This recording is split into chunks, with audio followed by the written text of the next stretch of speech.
Mga kababayan, ito na po. Kumusta po kayo? Magandang umaga, magandang gabi, magandang hapon, magandang tanghali. Kung saan man po kayo ngayon. Mga kababayan, meron po tayong panibagong pag-uusapan. Nakita nyo naman po dyan sa ating thumbnail. Na kung saan, balita po ito no, sa People's Tonight News. Particular po ito sa Davao City. Alam nyo naman po na ilang linggo na nakalipas, ang Davao City po mga kababayan. Ayan po People's Tonight News, Davao City. Ang Davao City po ay binaha. Halos isang linggo po ang pagkabaha at di ko lang din sure kung hanggang ngayon andyan pa rin yung tubig, malalim pa rin or meron pa rin mga lugar sa Davao City na babad pa rin sa tubig. So speaking of baha mga kababayan, alam naman po natin kung ano po ang mga dito, no? Consequences ng baha. Ano po ba ang mangyayari kapag binaha? Unang-una, syempre, maapektuhan yung mga nakatira doon. Pangalawa, syempre, lulunupin sila ngayon, papasukin yung bahay nila, purwisyo po talaga ang baha. At higit doon, bukod sa pinasok ng tubig ang kanilang bahay, napupurwisyo sila, yung mga pananim nila mawawala, yung mga trabaho nila mapupuspone, di ba? Yung mga duties nila.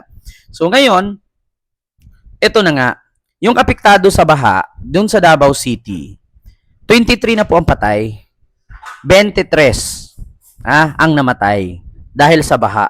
At 94 or 94 na leptospirosis case sa Davao City mula sa January hanggang sa May.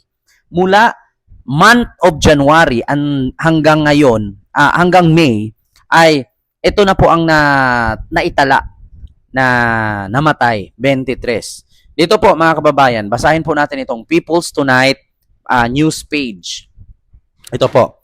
Ayon kay Dr. Sophia Corazon Zafra, Medical Coordinator ng Davao City Health Office or CHO, para sa City Emerging and Re-Emerging Infectious Disease, nasa 24 yung matamis.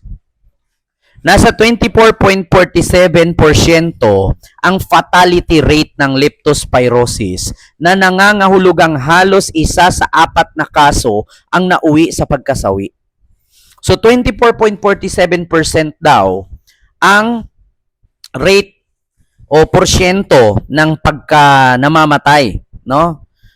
Nangangahulugang halos 1 sa 4 na kaso ang nauuwi sa pagkasawi. So sa 4 katao, 1 doon ang namamatay sa naapektuhan at natamaan nitong leptospirosis. Mga kababayan, saan nga po ba galing itong leptospirosis? Ito po yung galing sa daga, ihi, ae, laway, yung mga kung ano-anong tinitirhan nila doon sa ilalim ng kanal. Oo, akala ko ba malinis itong Davao? Batay sa naunang ulat ng CHO noong June 10, umabot sa 70 ang naitalang kaso ng leptospirosis, kung saan 62.9% o 44 na kaso ang na-expose sa flood water, habang nasa 53 kaso naman ang may edad 20, 24, 40, 44 anyos. Tiniyak naman ni Dr. Sapra na mayroong libreng prophylaxis tablets na ipinamahagi sa mga district at barangay health centers sa lungsod na maaaring makakuha kahit ang mga walang sintomas ngunit expose sa tubig baha. Ngunit na-expose ito sa tubig baha. Pinapayuhan naman ng CHO ang mga residente na sundin ang basic preventive steps tulad ng pagsusuot ng boots or waterproof na footwear, paghuhugas ng katawan at pagkatapos mag-expose sa tubig baha at pagbisita sa pinakamalapit na health center para sa assessment at medication, lalo na kung may sugat na na-expose sa tubig baha. So ito po mga kababayan, nakalagay 23 patay, 94 ang epektado at natamaan ng leptospirosis cases sa Davao City mula January hanggang May. According po ito kay Dr. Sapra.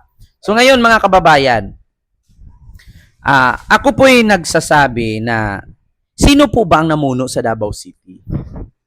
Sino po ba ang mayor dyan? Di ba po? Si Baste. Sino po ba ang bagong mayor ngayon? Di ba po si Digong? Kung si Baste weak, paano pa si Digong nakakulong? Diba? Ito minsan mga kababayan, meron tayong kasabihan na bago tayo mangialam sa bakod ng iba, make sure na malinis yung bakod natin. Kasi mapupuna tayo at mababalikan tayo eh.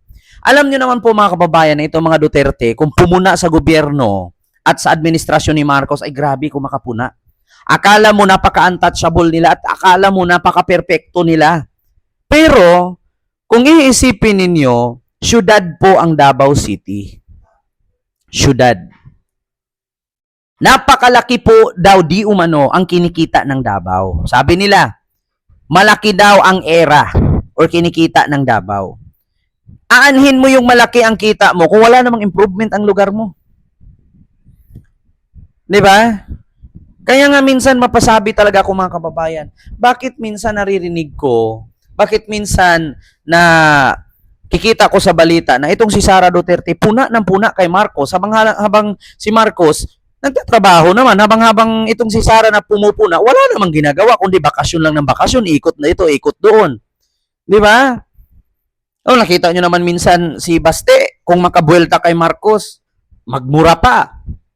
Pero, tingnan mo naman yung kanilang nasasakupan. Eh di ba mga kababayan, si Baste Mayor, si Sara Vice President, si Pulong Congressman, yung anak ni Pulong Chairman, at si Digong naman ay Mayor ngayon. Oh. So, di ba sa grupo nila ay matatawag silang public servant. Saan ba sila nagsiservisyo?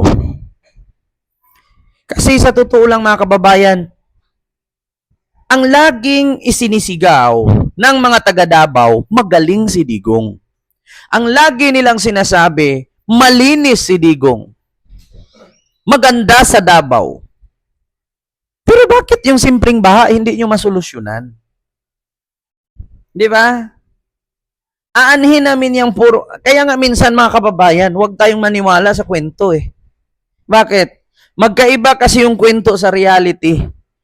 Alam nyo, ito mga kababayan, itong Davao City na pinagmayabang ng mga Duterte at ng mga supporters nilang bobo, tanga, uto-uto, inutil, lampas lupa, mga pangit at mga mahihirap, no? Para itong Facebook, para itong Instagram. Bakit? Kada post mo sa Facebook, makikita mo yung mga nagpo-post, ang kikinis ng mukha. Yeah? Itong Davao City, malinis kapag may filter. Yeah? Nakita nyo? Ako, ang dami kong friends sa Facebook, pag nakita ko, ang kikinis, ang gaganda, ang popogi. Putang ina, pag nakita mo sa personal, parang pinaglihi sa sama ng loob. Bakit? Filter lang nagdala. Ganon din pala itong Davao. Akala ko nung una, nung 2016, sumuporta pa ako kay Digong. Aba, putang ina, ang linis ng Davao. Ang ganda at ang galing nito. Sabi ko nga, sana ito maging presidente kasi may malakamay na bakal. Matapang. Pero putang ina, nung na-presidente at ngayong nawala na sa pagka-presidente, nalaman ko mula sa mga binulgar ni Trillanes, aba, nabura lahat. Wala na akong pinanisabi ko talaga, mahirap talaga kapag maniwala ka sa kwento. Much better talaga yung nakita mo reality kaysa dinadaan mo lang sa filter. Itong Davao, umaasa lang ito sa filter. Kapag may filter, malinis. Kapag walang filter, madumi. Ganun yan. Tingnan nyo, ang dami yung kaibigan sa social media ko, sa Facebook, Instagram, TikTok. Ang kikinis. Pero, tingnan nyo minsan ang mga gamit yan cellphone. Kapag iPhone, ang kakanda. Kapag Android, ang lalabo, ang papangit. Lalo pag nakadagamit ka ng cellphone na Oppo, yung Oppo na cellphone na brand, minsan kilay mo wala, minsan ilong mo wala. Dahil sa filter. Ganun yan. Kaya nga, naniniwala ako na much better talaga, puntahan mo yung Davao. Kasi ako ilang beses ako dumaan na Davao, hindi po talaga totoo. Ang hirap pa dyan, lalo pag nasa syudad ka. Mawawala ka. Mali-mali turo ni Wiz. Kahit ako, nawawala ako dyan. Minsan, pagka kamali ka lusot, huli ka kaagad. Kaya sabi ko sa inyo, huwag po kayo magpaniwala na malinis at maganda ang Davao. Puntahan nyo po nang malaman ninyo. Magkakaroon ba kaya ng 23 kapatay at 94 na leptospirosis cases? Di ba? 4 sa taong apektado ng leptospirosis, 1 ang patay. 23 na ang patay. So, anong action ng mga government employee dyan? Wala. Nga. Pagdating kay PBBM, puro puna. Pagdating sa mga nangyayari sa national politics, puna sila ng puna. Pero sa local nilang nasasakupan, sa mga constituent nila, nga. Baka naman. Davao City, kakahiya po. Diba? So yun lang. Maraming salamat.